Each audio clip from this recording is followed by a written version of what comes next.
Halo, selamat sore sahabat Primaya. Ketemu lagi dengan kita bersama dengan saya Floreta Maulina. Sahabat Primaya dapat manggil saya dengan Flo dalam acara Primaya Talk, berbincang-bincang asik bersama dengan Dr. Rosani. Halo Dr. Rosani. Halo Mbak Floreta. Wah, kita mau bincang-bincang asik nih dokter terkait tentang ada kulit ya, kulit pecah-pecah yang disebut dengan serosis kutis. Kita ingin tahu seberapa banyak serosis kutis itu, mulai dari artinya, diagnosanya seperti apa, pencegahannya, faktor resikonya, sampai semuanya kita kupas tuntas dengan Primaya Talk bersama dengan Dr. Rosani.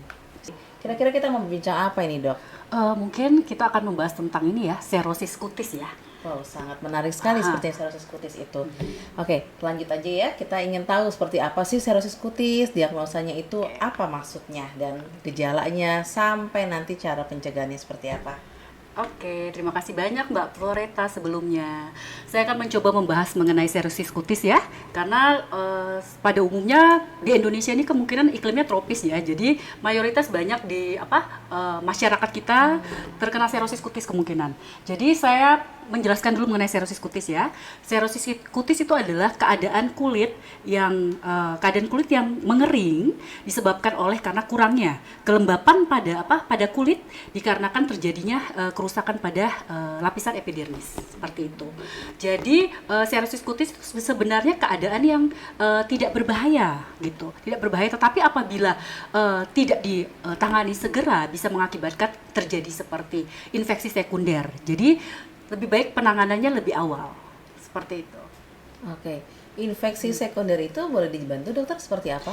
Ya, serosis kutis itu kan terjadi kekeringan pada kulit ya. Terjadi kekeringan pada kulit, otomatis kita merasa tidak enak pada kulit kita. Kita kering, jadi merasa gatal. Jadi otomatis kita akan menggaruk. Kita akan menggaruk dan itu akan mengakibatkan terjadinya masuknya kuman kepada masuknya kuman kepada kulit kita dan bisa terjadi infeksi sekunder seperti itu. Jadi penanganan lebih awal itu lebih cepat, lebih bagus. Oke, dokter. Meskipun tidak berbahaya, tapi dampaknya kalau tidak ditangani ya tidak bagus jadinya. Biasanya itu dok, kalau misalnya penyebabnya apakah bisa seperti kita yang lagi diet, atau tinggal di cuaca dingin, atau seperti apa dok? Oke, penyebab dari serosis kutis itu kita bisa bagi dua ya. Ada faktor endogen maupun faktor eksogen. Kalau misalnya faktor endogennya itu salah satunya faktor misalnya genetik ya. Misalnya apabila kedua orang tua atau keluarga kita mengalami serosis kutis, itu bisa menurunkan ke kita juga seperti itu. Ya, terus bisa juga karena faktor konsumsi makanan yang kurang vitamin, kurang buah-buahan, terus kurangnya juga konsumsi minum yang banyak, minimal kurang lebih 1,5 liter per hari atau 8-9 gelas agar tidak terjadi dehidrasi pada kulit kita. Terus juga faktor cuaca, iklim. Jadi apabila iklim yang terlalu dingin juga bisa mengakibatkan serosis kutis.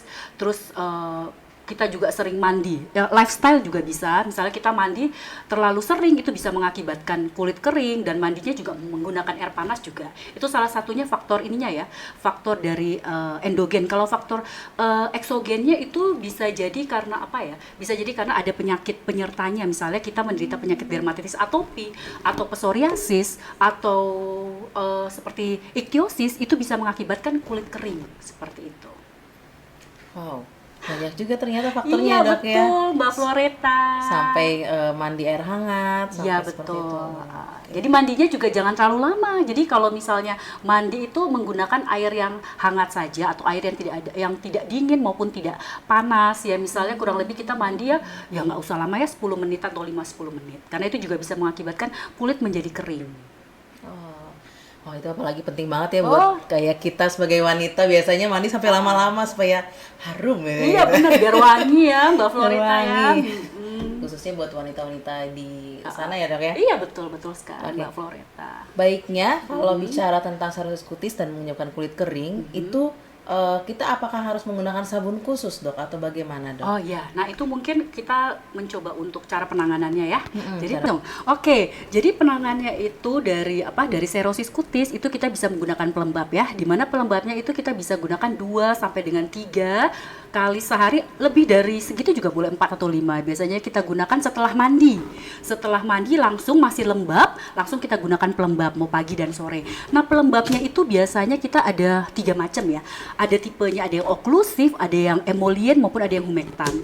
Dimana kalau misal oklusif itu tipe dari apa namanya, dari pelembabnya itu mencegah penguapan dari dari lapisan epidermisnya itu, sehingga dia membentuk lipid dan bisa contohnya itu adalah seperti kayak vaselin, kayak petrolatum seperti itu. Bisa juga kita pakai pelembab yang seperti emollient ya, dimana emollient itu kerjanya itu seperti mengisi celah-celah antara sel-sel yang ada di lapisan kulit teratas kita epidermis, sehingga dia bisa membuat kulit menjadi lembab ya. Contohnya itu kita bisa gunakan lanolin atau vitamin E ya gitu. Jadi konsumsi vitamin E itu bagus sekali untuk antioksidan juga. Terus bisa juga kita menggunakan pelembab seperti humectant ya, dimana humectant itu pelembabnya itu bagus, larut dalam air, dan fungsinya dia tuh menyerap ke lapisan kulit terluar di epidermis kita, itu stratum corneum kita ya. Contohnya itu bisa kita contohnya itu di humectant itu seperti kayak urea, madu seperti itu. Wow, banyak sekali ya dok ya. Iya betul. Oh ya, ini lagi. Jadi tetapi apabila nih, itu kan penanganannya secara simpel ya istilahnya ya, bisa kita lakukan sendiri ya. Tetapi apabila sudah seperti terjadi kayak infeksi sekunder ya, misalnya dia sudah terjadi seperti kayak adanya nanah, terus udah semacam kayak udah ada bau dan yang lain dan gatal sekali, itu bisa terjadi ya, misalnya infeksi sekundernya ada bakteri maupun jamurnya. Sebenarnya itu jadi penyakit yang kita derita itu harus kita obati dulu penyakit, misalnya infeksi sekundernya, jamurnya kita obati dulu dengan obat jamur, baru kita bisa combine dengan pelembabnya, atau setelah sudah sembuh kita berikan pelembab setelah itu. Seperti juga misalnya kita menderita psoriasis atau dermatitis atopi atau ichthyosis, kita harus sembuhkan dulu penyakit ininya dulu, penyakit awalnya dulu ya, baru kita ke pelembabnya. Seperti itu. Sangat luar biasa loh dokter. Iya. Tapi tadi dokter sempat ngomongin tentang SPF. Nah, yang kita tahu kan di Indonesia ini cuacanya sangat ekstrim ya dok. Iya, betul kadang sekali. Panas, kadang bisa dingin, apalagi sekarang musim hujan lagi. Nah, iya, betul. Kira-kira apakah ada syarat atau mungkin bisa dikasih dok masukan buat kita nih, apalagi sebagai wanita, SPF seperti apa dok, yang harus kadarnya berapa persen SPF-nya? Ya kalau misalnya di ruangan ya, di ruangan kita cukup ya. Di ruangan ini juga sebenarnya kita juga menggunakan sunblock sebenarnya, karena matahari itu bisa sinar matahari itu bisa menembus ke dalam ruangan. Jadi kalau misalnya di dalam ruangan ya amannya kita pakai SPF 30 ya. Tetapi kalau kita keluar rumah gitu, kita keluar rumah di outdoor ya, kita gunakan SPF 50, dan nanti kurang lebih 2-3 jam kita pakai ulang kembali sunblocknya seperti itu. Kita ulang per 3 atau 4 jam. Iya. Ada komplikasi lain nggak sih dok? Oh begitu. Ya, komplikasinya yang tadi sudah di awal sudah beberapa saya jelaskan ya. Salah satunya adalah infeksi sekunder. Terus salah satunya adalah bisa mengakibatkan dermatitis atopi ya. Ya kurang lebih sih bisa mengakibatkan kayak psoriasis juga, ichthyosis. Komplikasinya seperti itu. Apakah ada pasien-pasien dokter yang mengalami serosis kutis, ini, serosis kutis ini, yang sangat parah, jadi gitu. pengobatannya berapa lama dok? Berapa lama? Biasanya sih berdasarkan saya pengalaman saya praktek, kebanyakan sih serosis kutisnya sih tidak terlalu parah ya, dan itu biasa kebanyakan yang saya temui pada pasien-pasien saya biasanya itu kebanyakan pada lansia. Nah itu terbanyak itu pada lansia. Jadi kenapa pada lansia itu sering terjadi serosis kutis ya, karena dia sudah sel-selnya sudah tidak memproduksi lagi seperti kelenjar minyaknya, kelenjar keringatnya dan yang lainnya semua. Jadi mengakibatkan kulitnya itu cepat mengering, dan kebanyakan pada pasien-pasien saya itu pada lansia seperti itu. Lansia paling banyak terkena. Individu yang paling rentan ya dok, meskipun ya? tidak menutup resiko anak-anak muda juga terkena. Kenapa ya? Karena lifestyle-nya tersebut, pola hidupnya seperti itu. Sangat penting banget nih buat kita nih. Iya, ya Harus kan? menjaga pola hidup Iya, yang sehat. Mbak Floreta harus minum air yang cukup, vitamin C, vitamin E, terus pakai pelembab, pakai sunscreen. Kalau keluar juga harus pakai penutup seperti jaket, topi, karena itu memang bisa mengakibatkan salah satu faktor resikonya psoriasis kutis seperti itu. Terlihat simpel, tetapi dampaknya ke depannya tidak bagus. Jadi lebih bagus segera ditangani. Segera dikombine Segera, semuanya. ya betul Mbak Floreta.